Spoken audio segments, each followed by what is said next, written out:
It's been an extremely difficult few weeks in our community on the North Shore of Chicago. On July 4th, a lone gunman took the lives of 7 people and shattered the lives of so many more during a holiday parade in Highland Park, Illinois. The events of that day have been really hard to process.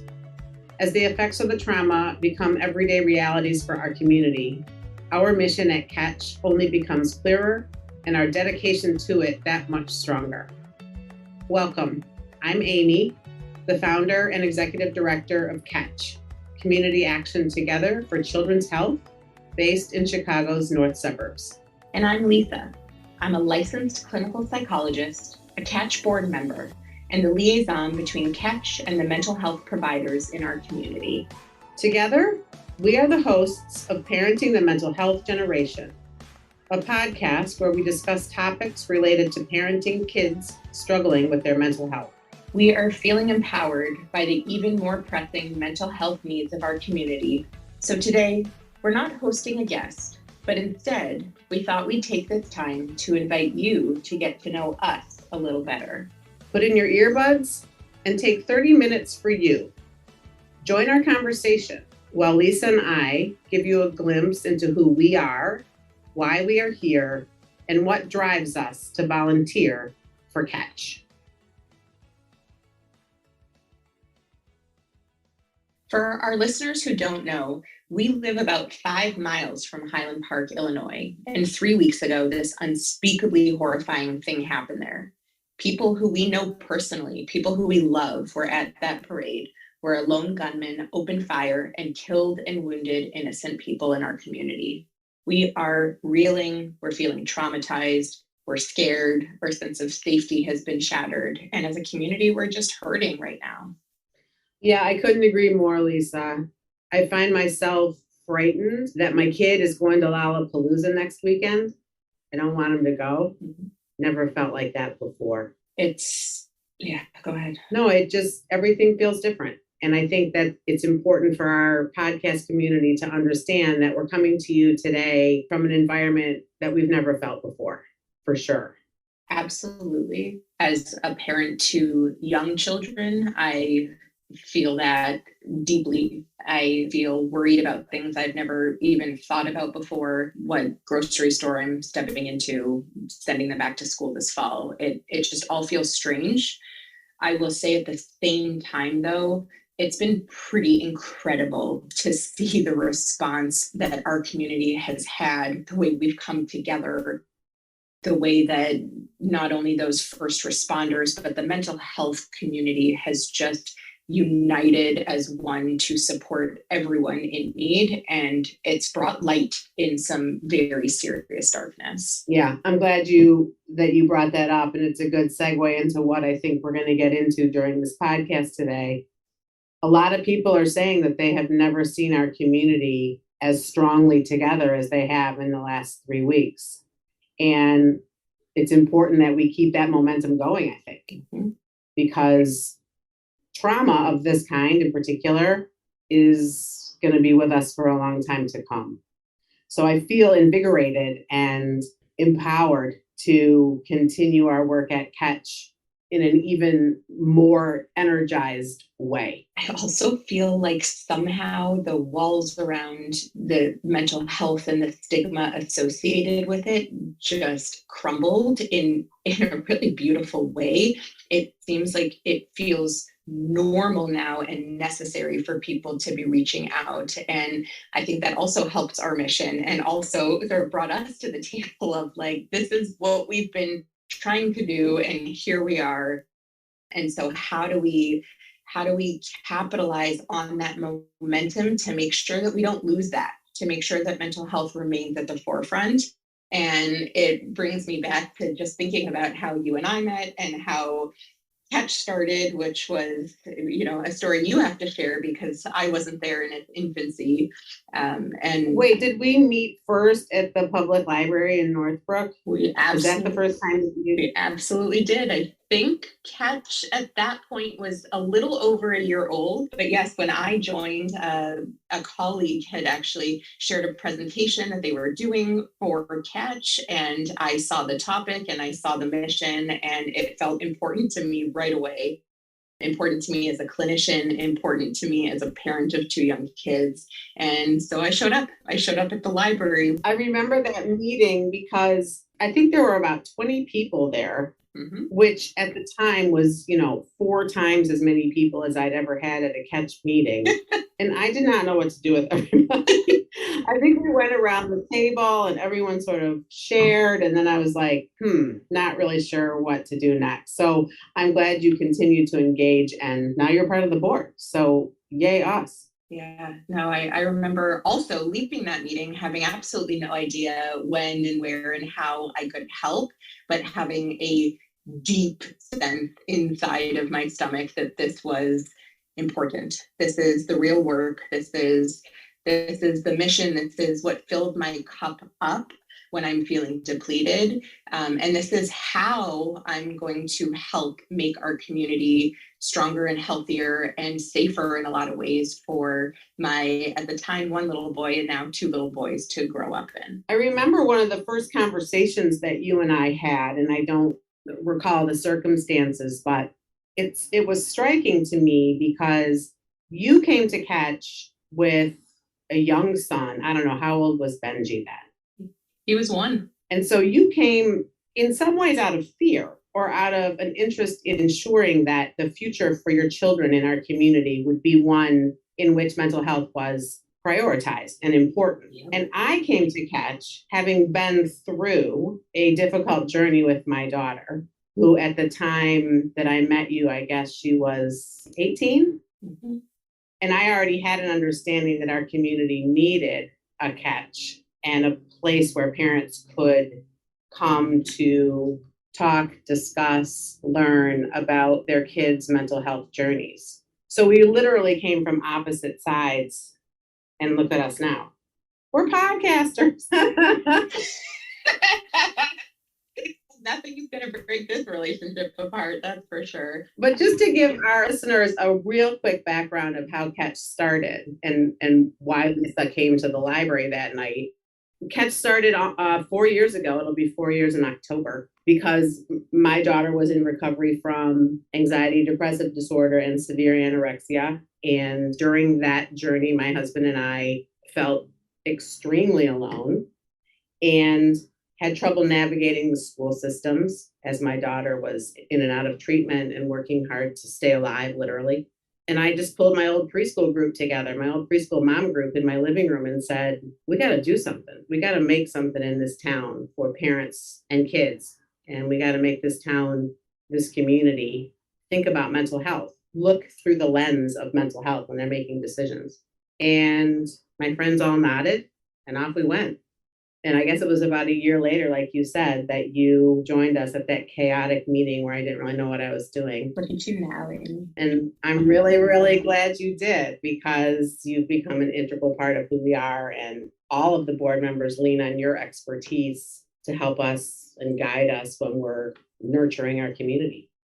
I appreciate that, Amy. I'm so glad you had that thought. And, I think a lot of people have that thought, but you brought it to action. And I'm so glad you did. You're filling such a need in our community. And yeah, I did come at it from a different perspective. I came at it as a new mom, as a psychologist in the community, and as somebody who's been on my own mental health journey and has seen how hard that can be to navigate. While I didn't grow up in the North Shore of Chicago, I grew up in a similar community where a lot of the same, values of education and performance and achievement are really at the forefront.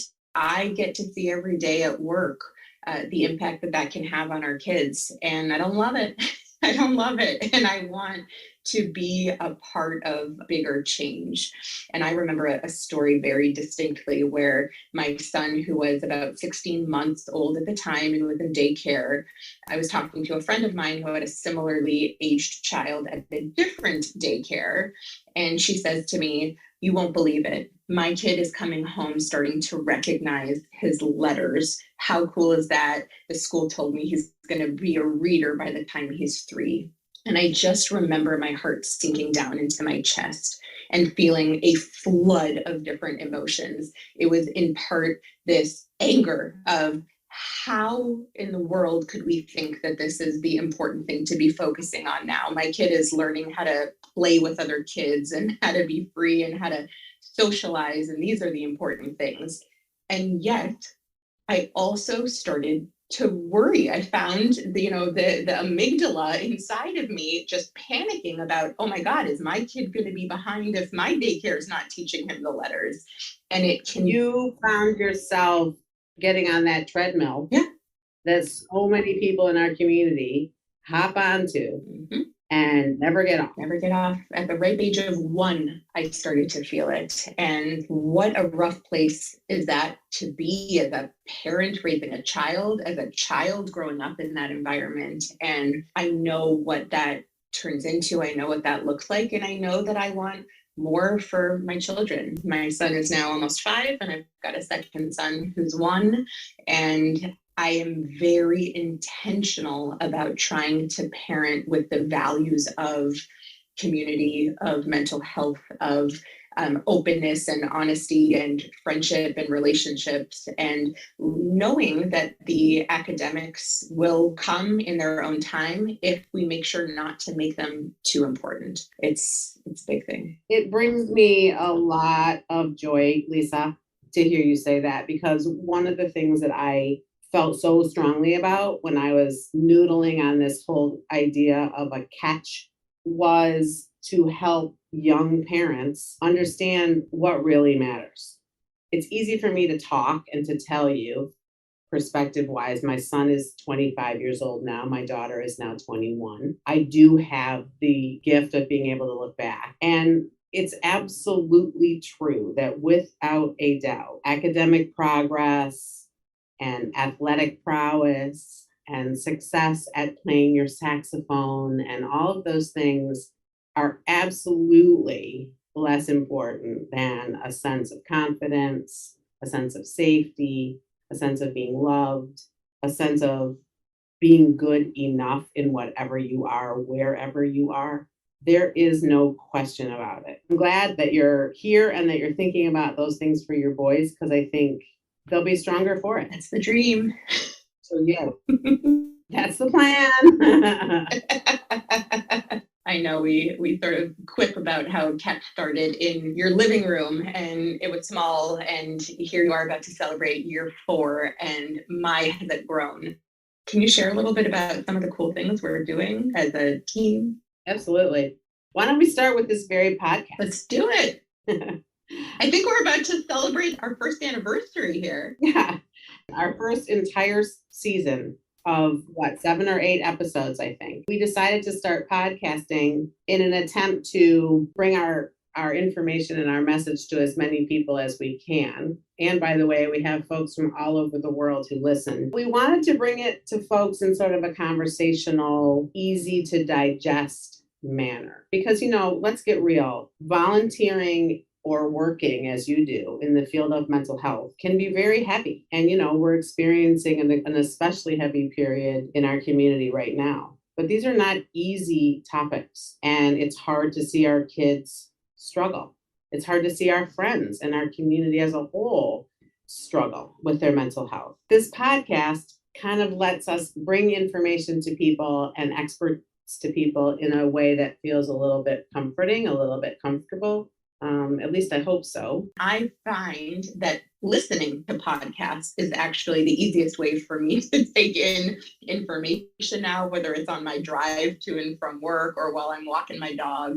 And we continue as a board to discuss all the different ways that we can get messages and information out to people. And sometimes, especially in our overscheduled community, it's tough to make a certain 8 p.m. on a Monday presentation work. And hopefully this just allows our listeners to be free to tune in when they've got that 20 minutes. I think we also make information accessible to people in other ways too, that I'm really proud of. We have a YouTube channel where we house a wide variety of videos that we have made, both with experts from our community, experts on mental health, experts on parenting, and with nationally recognized experts. Our website offers lots of resources, links to blogs that we have written or that we have had guests write, short, to the point, easy to digest information. And most recently, with the events of July 4th, if one visits the Catch website, catchiscommunity.org,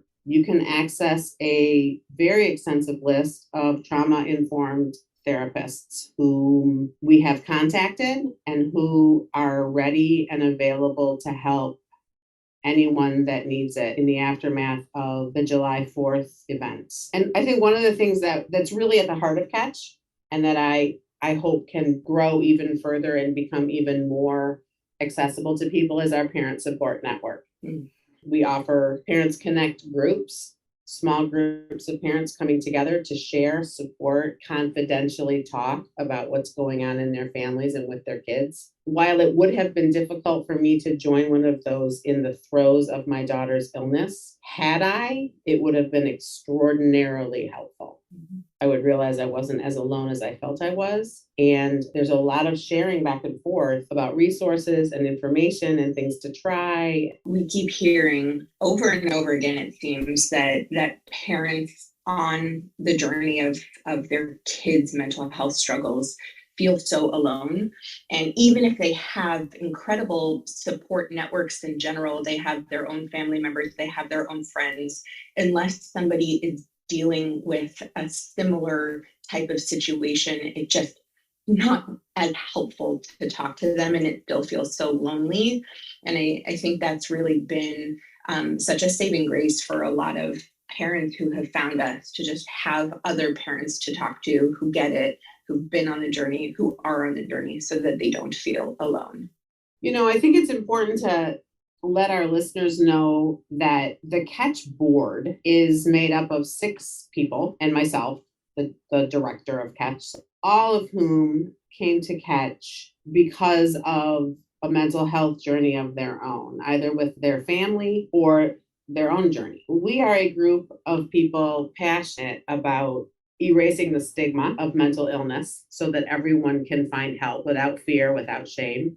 We are a group of people passionate about educating our community about the importance of mental health and prioritizing it, in my mind, literally above all else, because without it, it's tough. And we are a board who, like you and I, are friends and committed to working together to making our community better. And all of a sudden, I feel like I might cry. So I'm going to let you talk for a minute. We're also just kind of fun. And I think that's important too. We're doing big, heavy lifting work, but we're enjoying our time doing it. And I think that really translates into us being an approachable group and people wanting to take part. And that's been part of the fun for me. Yeah. Sorry to say, Amy, but you're stuck with me in the long haul. I'm not going anywhere. Yeah. I think just to add to that, we encourage any of our listeners to reach into us, reach in by utilizing our resources, reach in by asking us questions, reach in by volunteering with us. We welcome you to engage with Catch in whatever way can be helpful to you and your family. I want to make note that maybe by means of wrapping this conversation up, this fall, I'd like everyone to watch for a series of lunch and learn conversations that we're going to be offering every month from August to November, a wide variety of topics. But the first topic we're going to start with is this idea of secondary trauma stress, particularly around returning to school. And we invite our community to come, and our wider community too, to listen once we record it. I think we're going to help folks understand what they might be feeling and noticing in themselves and their family following what's happened in our community. And in addition to that, in October, we're going to welcome Bill Strixrud and Ned Johnson, the authors of The Self-Driven Child, to our local high school. And I urge all of you to keep your eyes out for that. It's going to be an amazing event, and we're going to invite the community to join us. I am particularly excited about that one. It was actually that book that was the first one that I read that really helped me see so clearly this need to parent differently, to parent mindfully, that I have the chance to make different choices, even raising my child in a community where it sometimes feels like swimming upstream in order to do that. Yeah, and we thought they were really a good choice because not only do we have a chance to sort of reevaluate what we prioritize in our families, what we value following all these crazy years of pandemic, but now, in fact, we all can take a breath and decide how best to communicate and how best to engage with our children following the realities of the world that we've all been exposed to so closely. So I agree. I think it's going to be a really powerful evening, and keep your eyes peeled. Well, Amy, thank you for inviting me into the Catch world. Thank you to our listeners for continuing to tune in. We've got lots of exciting things for you as we get started on season 2 this fall.